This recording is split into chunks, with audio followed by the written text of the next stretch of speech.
So you're ready to fly the nest and live on your own. First off, that's amazing. Great first step into adulthood. Seriously, monthly bills, very adult. Now, it's your first time, so obviously you don't have rental references, so we're going to have to finesse the system just a little bit.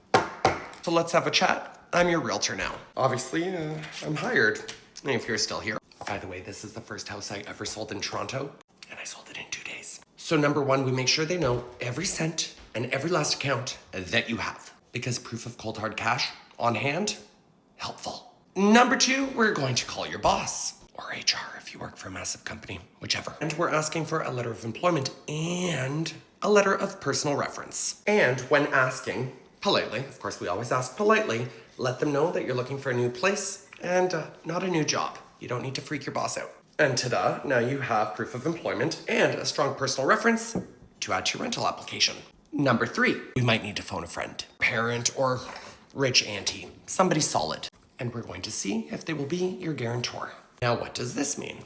Our first apartment I ever sold, also in record time, under 2 weeks in a very trying market. Back to talking about guarantors. So the lease is still in your name. However, if you trash the place, you skip town, you default on your rent, they can come after you and or your guarantor. Generally, this whole guarantor thing happens with full-time students. Full-time students have no earnings, so when they go to get a place, usually they have a parent be a guarantor, and a landlord will review their credit score and their proof of earnings. If they're satisfied with this, your guarantor becomes the guaranteed cash on hand in this whole equation. Now, speaking of CHC, this isn't cold hard cash, it's a Chanel button. But either way, let's have the money talk. So legally, a landlord can't ask for more than first and last. However, legally, they can accept all of the rent that they're offered.